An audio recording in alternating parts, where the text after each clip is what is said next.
साथियों, आप देख रहे हैं target with Chandra YouTube channel. मैं हूं चंद्रभान और हम लोग पिछले टॉपिक में पिछली वीडियो में हम लोगों ने पढ़ा था संप्रेषण को। संप्रेषण जो है वो शिक्षा में किस तरह एक प्रभावी रूप लेता है और साथ साथ में हमारे जीवन में संप्रेषण का क्या महत्व है, क्या अर्थ है, इसके बारे में हम लोगों ने पढ़ा था। संप्रेषण के अर्थ को हमने जाना था, संप्रेषण की परिभाषाओं को हमने पढ़ा था और संप्रेषण की जो विशेषताएं हैं उनके बारे में भी हमने बात की थी। संप्रेषण एक चक्रीय प्रक्रिया है, किस तरह से संप्रेषण एक चक्र के रूप में काम करता है उस चीज़ की भी हमने बात की थी। तो जिन लोगों ने अभी इस वीडियो का पहला पार्ट अर्थात संप्रेषण की परिभाषा और अर्थ वाला वीडियो नहीं देखा है तो प्लीज़ सबसे पहले उस वीडियो को आप ज़रूर देख लें। उस वीडियो का जो लिंक है मैं डिस्क्रिप्शन में डाल दूंगा, आप वहां से उस वीडियो को प्राप्त कर सकते हैं। ये जो मैं आपको बता दूं कि ये जो टॉपिक है ये आपका NET, JRF, super TET, CTET, BEd, DLEd शिक्षा से संबंधित जो महत्वपूर्ण भर्तियां हैं उन सभी में ये काम आता है। यहाँ तक कि मैंने ये भी बताया था कि जो UPPCS का CSET वाला पोर्शन होता है उसमें कम्युनिकेशन से संबंधित बहुत सारे प्रश्न पूछ लिए जाते हैं। और पिछली बार UPPCS 2021 की बात करें तो बहुत सारे लोग जो हैं CSET पे फेल हो गए थे और CSET में फेल होने का सबसे बड़ा रीज़न था कि जो उस पर साइकोलॉजी वाला पार्ट था, जो कम्युनिकेशन वाला पार्ट था, उस पर बहुत सारे बच्चे जो हैं उन क्वेश्चन को हल नहीं कर पाए थे, जिसकी वजह से वो फेल हो गए थे। तो इसलिए उनके लिए भी टॉपिक जो है बहुत इंपॉर्टेंट है। हमने पिछले वीडियो में बात की थी कि संप्रेषण क्या है, उसकी परिभाषा क्या है। आज हम बात करेंगे संप्रेषण के प्रकार कितने होते हैं। तो ये पार्ट 2 है जिस पर आज हम लोग बात करने वाले हैं।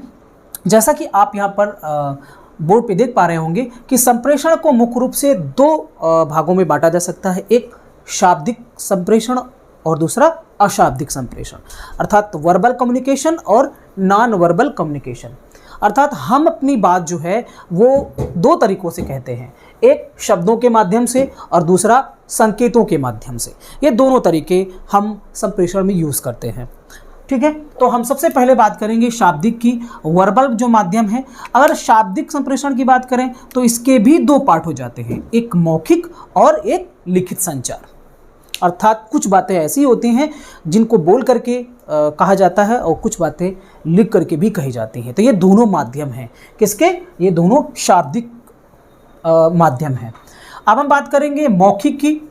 ओरल जो कम्युनिकेशन है, जो बोल करके ही संप्रेषण स्थापित किया जाता है, इसमें कौन कौन सी चीज़ें आएंगी? तो वार्तालाप के माध्यम से, प्रेस सम्मेलन, जो प्रेस कॉन्फ्रेंस आपने शब्द सुना होगा, कई बार नेता लोग करते हैं, तो उस प्रेस सम्मेलन जो है वो भी एक तरीके का मौखिक संचार है। प्रदर्शन, भाषण, जो स्पीच दी जाती है वो भी ओरल होती है और उसका भी प्रभाव लोगों में देखा जाता है।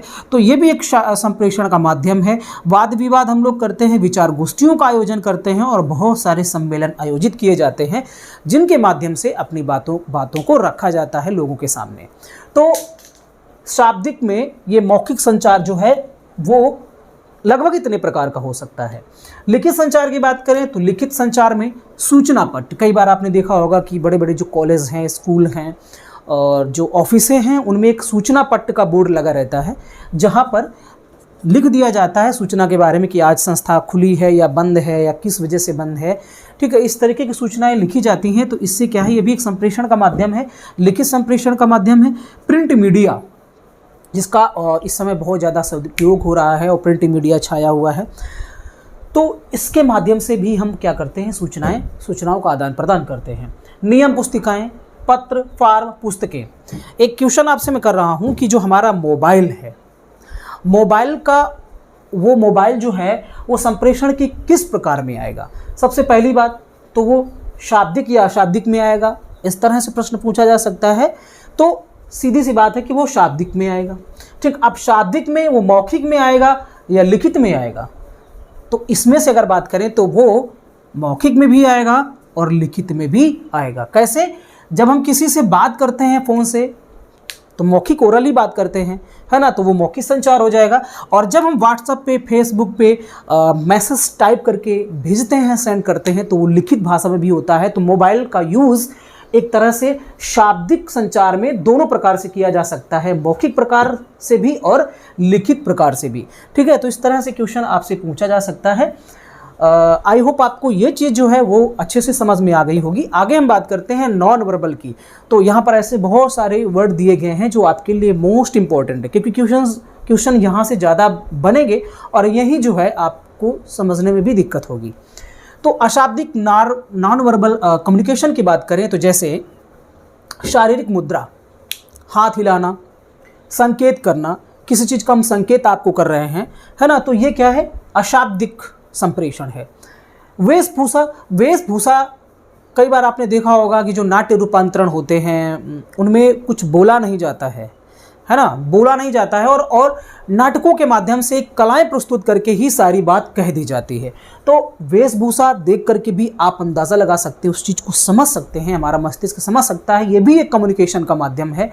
और स्पर्श करके भी हम चीज़ों को, अपनी बातें पहुंचा सकते हैं स्पर्श करके, ठीक है। जैसे अगर स्पर्श करके करने की बात करें कि कैसे, एक स्पर्श, हॉप्टिक्स भी यहाँ पर लिखा गया है, स्पर्श करना, तो ये स्पर्श दोनों एक ही चीज़ समझ लेना। अंग्रेजी में उसको हॉप्टिक्स कहेंगे। जैसे कई बार आप किसी को बिना बोले शाबाशी देते हैं, उसके कंधे पे आप हाथ रखते हैं, किसी को बहुत तकलीफ़ है, दुख में है, उसे सांत्वना देने के लिए उसके कंधे पर हाथ रखते हैं, या कभी कभी हम प्यार करने के लिए, जैसे हमारी माँ दुलारती है बच्चों को तो गाल में हाथ फेरती है, तो बिना बोले ही अपनी बात को कह देना, ये भी एक संप्रेषण का माध्यम है। तो स्पर्श करके भी हम अपनी बात को रख सकते हैं।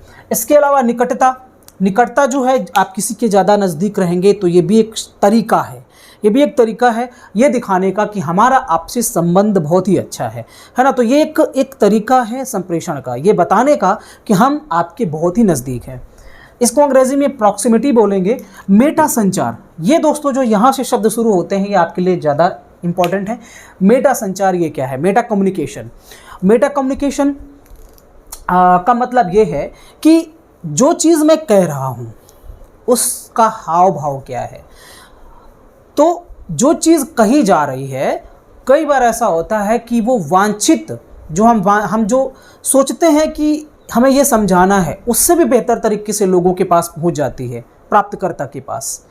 और कई बार ऐसा होता है कि जो हम बता रहे हैं वो हमारे लहजे की वजह से उसका अर्थ आपके पास पहुंचने में दूसरी तरीके से पहुंचता। और अक्सर जो है ये समस्या आती है, ऐसा होता है कि जो चीज़ हम कह रहे हैं, यहाँ शब्दों का लेना देना नहीं है कोई, लेकिन हम जो शब्द यूज़ कर रहे हैं उस शब्द के साथ साथ हमारा फेस एक्सप्रेशन क्या है, हम उसको किस लहजे से आपके सामने प्रस्तुत करते हैं, ये भी एक बहुत महत्वपूर्ण चीज़ है। कई बार ऐसा होता है कि शब्द तो ठीक है लेकिन हमारा लहजा बोलने का ऐसा है कि उसका भाव जो है आपके पास गलत अर्थ में चला जाता है। तो बहुत ही अच्छा भी जा सकता है अर्थ उस शब्द का, और उस शब्द का बहुत बुरा अर्थ भी जा सकता है। ऐसा कई बार हमारे सामने भी हम फेस भी करते हैं। तो मेटा संचार यही है कि जो चीज़ कही जा रही है जिस लहजे से, उसको पकड़ लेना, उसको पहचान लेना, ठीक है। तो मेटा संचार भी जो है बहुत इंपॉर्टेंट है। और ये अगर व्यक्ति के अंदर है, मेटा संचार को पहचानने की पावर है कि कई बार ऐसा होता है कि व्यक्ति के बोलने का लहजा गुस्से वाला होता है लेकिन उसके शब्दों में प्रेम होता है।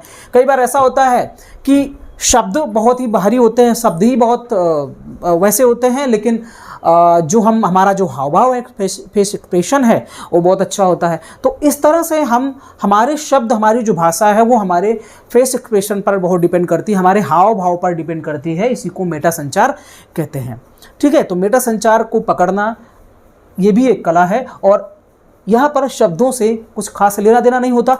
इसी तरह अगर हम पैरालिंग्विस्टिक की बात करेंगे तो लगभग इसी तरह मेटा संचार की तरह ये भी है। जैसे मैं कोई चीज़ कह रहा हूँ आपसे, तो मेरे ओंठ हिल रहे हैं, मेरे बोलने का तरीका क्या है, वो लहजा क्या है, मैं कैसे आपसे बात कर रहा हूँ। तो यहाँ शब्दों का कोई लेना देना नहीं होता, शब्दों से हमको नहीं देखना है, बट हमारे बात करने का जो तरीका है, हमारे बोलने का जो तरीका है, वो ये बयां कर देता है कि सामने वाला जो बंदा है उसके विचार कैसे होंगे। शब्दों को ना देखें बट उसके बोलने के तरीके को देखें, इसी को हम पैरालिंग्विस्टिक बोलते हैं। तो ये भी एक संप्रेषण का तरीका है कि सिर्फ शब्द अच्छे नहीं होने चाहिए बट उसके साथ साथ आपके बोलने का लहजा भी बहुत अच्छा होना चाहिए, और संप्रेषण को ये भी चीज़ प्रभावित करती है। तो ये अशाब्दिक में ही आएगा। पैरालिंग्विस्टिक अर्थात भाषा को बेहतर ढंग से आप तक पहुंचाना, उस भाषा को कितना अच्छे लहजे से प्रस्तुत किया जाए ताकि उसका अर्थ जो हम बताना चाहते हैं वही आप तक पहुँचे। इसी को पैरालिंग्विस्टिक बोलते हैं। एक शब्द है ओकुलिसिस। ओकुलिसिस का मतलब है नेत्र व पलकों का प्रयोग। कई बार ऐसा होता है कि हम बिना बोले ही पलकों के इस्तेमाल से अपनी बात को कह जाते हैं। जैसे कभी कुछ लोग किसी को कुछ लेना हो, डिसीजन लेना हो, आपको कोई डिसीजन लेना हो और आप किसी से ये पूछना चाहें कि हम हाँ कहें या ना कहें, तो कई बार आपने देखा होगा कि लोग जो है वो इशारा ऐसे पलके झुका करके कर देते हैं कि हाँ, है ना। तो पलकों का इस्तेमाल जो है, नेत्र व पलकों का इस्तेमाल जब हम करते हैं, ये भी एक तरीके का संकेत है, ये भी एक तरीके का कम्युनिकेशन का माध्यम है। और इस तरह के कम्युनिकेशन के माध्यम को हम अंग्रेजी में ओकुलिसिस कहते हैं। और ये ओकुलिसिस जो है एक तरीके का अशाब्दिक कम्युनिकेशन है, पलकों के इस्तेमाल से अपनी बात को कह देना। हॉप्टिक्स की बात हमने कर ही ली कि स्पर्श करना, स्पर्श करके कंधे पीठ ठोक करके किसी को शाबाशी दे देना, किसी को सांत्वना दे देना, किसी के सर पर हाथ फेर करके उसको सांत्वना दे देना, है ना। तो ये सारी चीज़ें जो हैं वो हॉप्टिक्स के अंतर्गत आएंगी। ये भी कम्युनिकेशन है जो कि अशाब्दिक कम्युनिकेशन है। गुस्टिक्स की बात करें तो स्वाद का प्रयोग। स्वाद का प्रयोग, कई बार हम स्वाद, किसी चीज़ का स्वाद लेकर के हम क्योंकि वो भी एक कम्युनिकेशन है, जो चीज़ है उस चीज़ के बारे में जानकारी बिना पूछे हम क्या करेंगे कि उसका स्वाद चेक करके जान जाएंगे। तो ये गुस्टिक्स के अंतर्गत आएगा।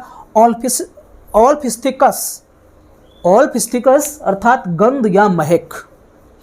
जैसे हम अगर बाजार गए तो बाजार में इत्र खरीदे, इत्र का इस्तेमाल किए और हमने उस इत्र को सूंघा, हमने किसी से पूछा नहीं, किसी से बात नहीं की, और उसकी सुगंध से ही हमने ये अंदाज़ा लगा लिया कि ये कैसा है, हमें अच्छा लग रहा है या नहीं लग रहा है, ये हमारे ऊपर डिपेंड करता है। तो ये दीर्घकालिक एक तरीके का कम्युनिकेशन है। इसका असर बोलने वाली बात अर्थात शाब्दिक कम्युनिकेशन से भी बड़ा होता है। सुगंध, किसी चीज़ की गंध लेना, किसी चीज़ की महक ले करके हमको पता चल जाना, है ना। तो ये भी एक संप्रेषण का एक माध्यम है।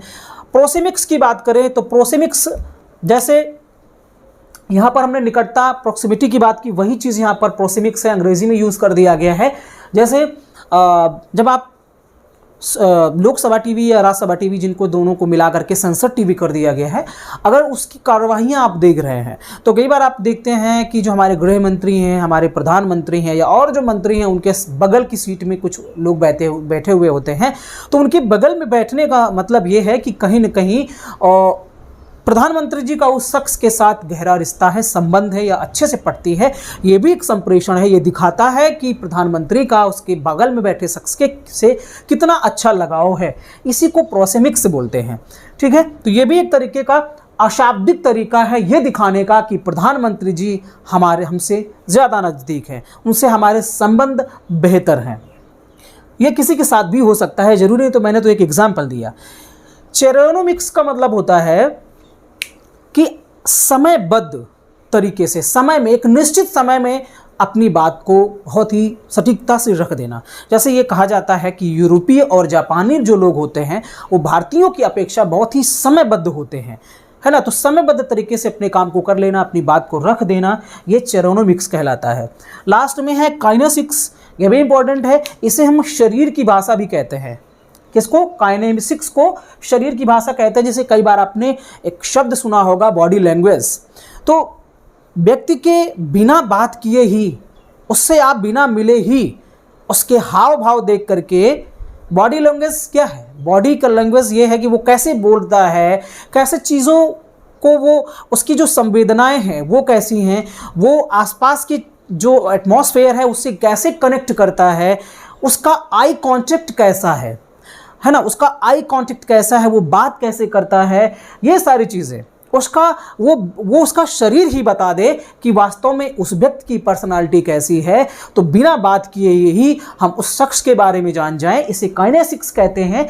और इसी वजह से इसे शरीर की भाषा भी कहा जाता है। जब हम कई बार इंटरव्यू देने जाते हैं तो इंटरव्यू में सिर्फ आपके शब्दों को ही नहीं देखा जाता, उन शब्दों को प्रस्तुत करने का आपका तरीका क्या है, आपकी बॉडी लैंग्वेज क्या है, आप किसी चीज़ को किस तरह से रिएक्ट करते हैं अपने बॉडी के माध्यम से, ये भी बहुत इंपॉर्टेंट है ना। तो यहाँ जब हम काइनेसिक्स की बात करेंगे तो ये सिर्फ बॉडी लैंग्वेज, साइन लैंग्वेज और आई कांटेक्ट की बात की जाती है। आपका शरीर किसी चीज को करते वक्त किस तरह से रिएक्ट करता है, यह भी बहुत महत्वपूर्ण है। और उस रिएक्शन से, उस एक्शन से, बॉडी के एक्शन से व्यक्ति के पर्सनालिटी का अंदाजा लगा दिया जाता है। तो ये अंदाज़ा लगाना ही एक तरीके का कम्युनिकेशन है कि हमने किसी से बात नहीं की सामने वाले से, फिर भी हम उसके बारे में, उसकी बॉडी लैंग्वेज को देख करके बहुत सारी चीज़ें जान जाते हैं, अंदाज़ा लगा लेते हैं। तो ये भी एक तरीके का कम्युनिकेशन है। बट ये कैसा कम्युनिकेशन है? ये अशाब्दिक कम्युनिकेशन है। ओके, तो ये कुछ शब्द जो हैं इन पर आपको जरूर फोकस करना है, क्योंकि बाकी चीज़ें तो आपको समझ में आसानी से आ गई होंगी। बट यहाँ पर जो ये कुछ शब्द दिए गए हैं, मेटा संचार, पैरालिंग्विस्टिक, ओकुलिसिस, हॉप्टिक्स, गुस्टिक्स, ऑल्फिस्टिकस, प्रोसेमिक्स, चेरोनिमिक्स और काइनेसिक्स, ये जो हैं ये सभी अशाब्दिक अर्थात नॉन वर्बल कम्युनिकेशन में आते हैं। ठीक है, तो ये एग्जाम की दृष्टि से आपके काफ़ी महत्वपूर्ण है। इस वीडियो में सिर्फ इतना ही। हम लोग फिर मिलेंगे किसी दूसरे वीडियो के माध्यम से, जिस पर बहुत ही अच्छे तरीके से जिस टॉपिक को पढ़ाया जाएगा वो उम्मीद करता हूं कि आपको समझ में आएगी। तो दोस्तों, इस वीडियो में सिर्फ इतना ही। फिर मिलते हैं अगले